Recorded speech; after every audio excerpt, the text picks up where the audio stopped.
Using a computer-assisted process known as Interpretive Structural Modeling, or ISM, Step 2 in the intelligence phase helps participants establish relationships among the already identified critical problems. Alternative strategies for group activity in some cases do generate variety, but they don't really organize it the way we do it. And the organization of the variety is based on one of the computer-assisted methodologies, which we call interpretive structural modeling. And this methodology has been invented with the explicit capacity to organize the variety of ideas that are brought to bear on either defining or discovering the problem or designing the solutions. By the end of the intelligence phase, the group will have defined, clarified, and established relationships among key aspects of the problem situation. Taken together, they would have been overwhelming for a single or small group of managers.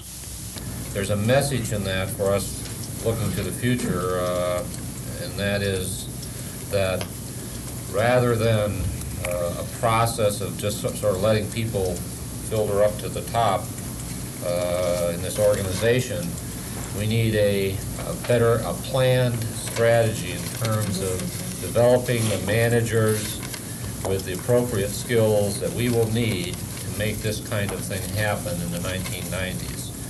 I feel reasonably comfortable with this in terms of logic.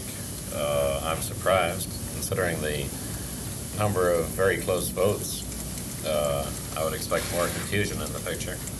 I think we need to really take a hard look as we go on through this sort of thing about institutionalizing some of the things we've talked about.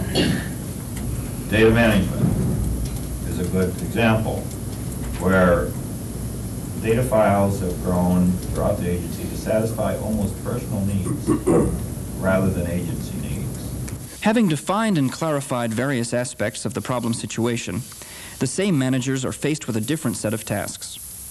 They have more clearly defined the situation, but more work is necessary to develop options for resolving the problematic issues. The desired outcome of design activity is alternative designs for resolving the problem situation. So you are actually conceptualizing alternative strategies or alternative, if you are designing products, probably you can think in terms of alternative product designs that are responsive in ameliorating the problem situation that has been defined previously.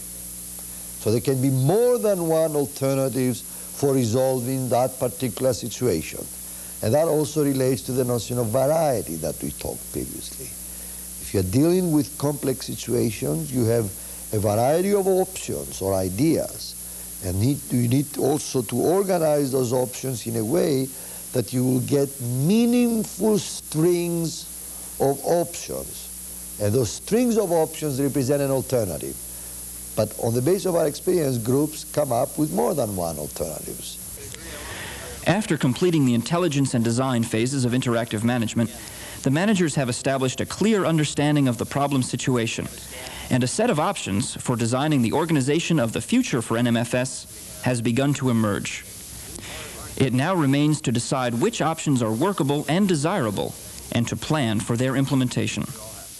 After we arrive at the menu of options or opportunities, we engage them in choice-making in small groups, and usually when they complete the choice-making, let's say we have two groups, we might get two alternative designs from one group and two from another group. So now we end up, they all have agreed on the organization of the options, but when they engage in making choices, they might have generated four alternatives, for example.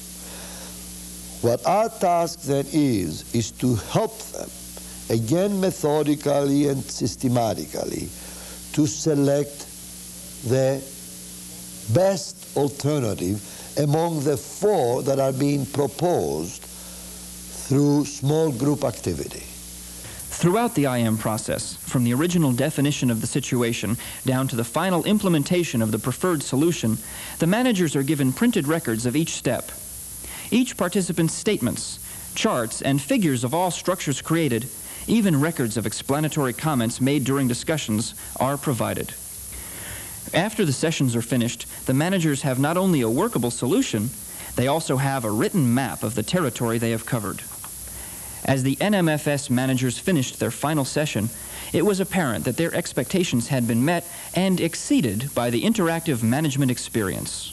So opportunities such as we're having with looking at the future brings together people from a variety of walks of life in a very compressed time scale to share those experiences and views, and by taking the time to elaborate on the ideas and comments on problems is sharing many, many years of experience and viewpoints very quickly and very rapidly in fairly intense debates and periods of time.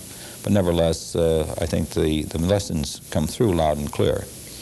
It is not it's in the context of the boss not telling people, but allowing them the opportunity to explore ideas that might be generated and to achieve an understanding of the background and rationale for those. So from that standpoint, I think that it contributes a great deal to the learning process of younger workers. I think that I was most impressed with the way you've been able to take this gigantic mess and help us to make some sense out of it. We started out with a generation of problems that seem to be unending, and yet somehow we've come to this roadmap. But thinking back over the years, I've been personally involved in some 7 agency-level reorganization efforts in my career, and 4 of those in the Fisheries Service. And I have never seen, nor am I aware of an effort like this, where we have spent 10 days with representatives from every element of the agency, with such an open, in-depth discussion of organizational management issues. The people that participated went back to their workplaces and said, I had the opportunity to participate in planning the future. I had that learning experience that was unique, and it was great to have much of the leadership of the agency available who would take the time to allow us to participate and to learn. Those people will spread the word.